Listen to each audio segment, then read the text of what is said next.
Now, have you ever seen cricket balls that are 3 billion years old? Klerksdorp spheres were found in deposits of the mineral pyrophyllite in South Africa and rock the science world. They do look like tiny ancient cricket balls with seams-like lines around the middle. Back in the 1980s, some folks claimed these spheres had been made by an advanced pre-flood civilization we know nothing about.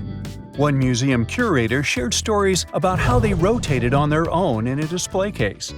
There was also a TV show that invited a psychic who declared the spheres were pieces of an ancient spaceship. But according to geologists, these spheres are actually pretty common concretions or spherical objects formed by different minerals than the surrounding rock. The seam-like lines are just imprints from the host rock's layers building up over time. The Klerksdorp spheres come in different shapes, from noticeably flattened spheres to distinct discs. As for that episode when one of these spheres spun on its own, the curator of the Klerksdorp Museum cleared that up too. He said that when he put one sphere on its glass shelf when a journalist came to visit, the sphere naturally rotated a bit because it's round. The area where the museum is located often experiences earth tremors from gold mining activities nearby. The oldest known human-like footprints could be 6 million years old. They were found on the Greek island of Crete in 2002. If the number is correct, it would mean that early human ancestors may have migrated between Europe and Africa much earlier than we previously thought. This doesn't mean Africa is not the cradle of humankind, though. It could just prove that early human ancestors moved back and forth between continents.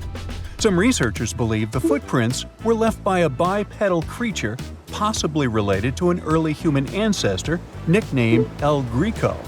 According to scientists who studied them, the footprints have a very human-like shape, with 5 toes and a parallel big toe. Some scientists are skeptical about it and suggest the prints might be from a late European ape.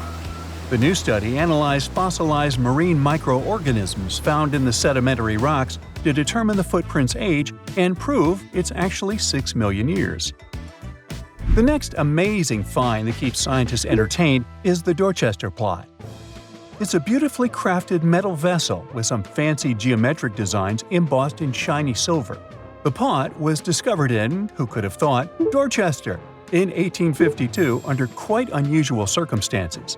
During a powerful blast, the pot broke into 2 pieces. Scientists believe it was originally embedded within a rock or boulder known as pudding stone.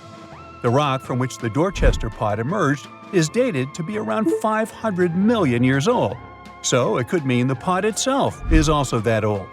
The current and less exciting theory suggests that the Dorchester pot is a Victorian-era candlestick holder. Such things were really trending back then, so it's not a surprise to find such fancy household item from that time. The Dorchester pot falls into the category of ooparts, or out-of-place artifacts. Those are objects that seem too advanced for the time period they're supposedly from. If we accept that the pot is 500 million years old, then whoever made it was way ahead of their times in terms of crafts and tech. One extra mystery is that the pot has an engraving of a plant that most likely disappeared from Earth over 100,000 years ago. Sounds like good proof the pot is really extra old. Now, it looks like the oldest map in Europe is a stone from 4,000 years ago. This Bronze Age slab was found in France in the year 1900 at an ancient burial ground. The carvings on the slab show in 3 dimensions the River Odey network with a fantastic accuracy of around 80% over an 18-mile stretch. There are other stone-carved maps around the world, but this one is unique because it shows a specific area to scale. Looks like the slab's carvings don't just map rivers and hills, but also settlements, barrow sites, and field systems. Archaeologists say the slab wasn't used for navigation, but rather to symbolize power. The detailed markings on the slab might have served to illustrate the domain of a local ruler, possibly a prince or king, to show their control over the territory. When the ruler lost power, the slab was likely repurposed as part of a burial vault. The unique artifact was stored in the cellar of a museum. For decades, no one even noticed until several scholars read older reports about the slab and decided to check it out. They conducted a detailed analysis using 3D techniques. Their research proved that the creators of the slab had not only etched lines into the rock, but also modified its surface to reflect the topography of the landscape with high accuracy.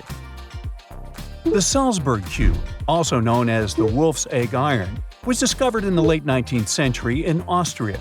Now, don't let the name mislead you. It doesn't look like a cube at all. It's more like a rounded object with two flat sides. Down the middle, there's a groove, and the surface is covered with pits and craters. This unique appearance is the reason why many people think it might be something out of this world. Workers accidentally found this artifact when they blew apart a piece of coal. The coal seam it came from is thought to be over 60 million years old. The Salzburg cube moved between museums, mysteriously vanished in the early 20th century, and then showed up again. A professor from Bonn University suggested it might be from a meteor, but they found no evidence of elements that you'd normally see in meteorites, like cobalt or nickel. Then researchers thought it must be a human-made object, possibly a Victorian-era candlestick holder. No one knows the true story of the cube or its current location. Yep, it disappeared again. Have you heard about the Meister print? It's a fossilized sandal print discovered in 1968, and it has sparked a lot of intrigue. There's a trilobite inside the print, which supposedly went extinct around 500 million years before humans even existed. But many historians think this age is an exaggeration. When Meister found the fossil, it was authenticated. But the scientist who did it didn't confirm it was a human sandal print. He only agreed there was a trilobite there. When another scientist visited the site, he found a 6-inch impression he believed was from a child's moccasin. But the footwear seemed to be new. So, could it be evidence of time travel? Proof that humans existed millions of years earlier than we thought? Or a sign that someone else visited early Earth? Or is it just a rock formation that looks like a sandal print? We still don't have the answers. Back in June 1936, a couple was walking along Red Creek in London, Texas. London, Texas? Yeah, when they stumbled upon something unusual.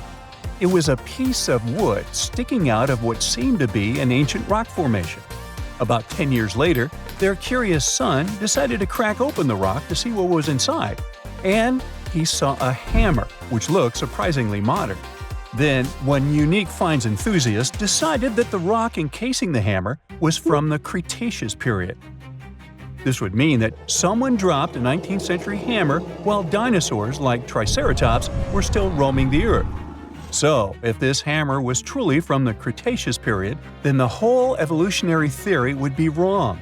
And if the hammer was modern, it would mean the Cretaceous rock formation it came from was much younger than we thought.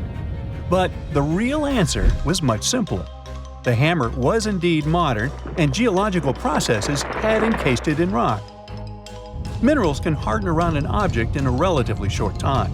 So the hammer was probably dropped by a miner a century or so ago, and the rock formed around it afterwards.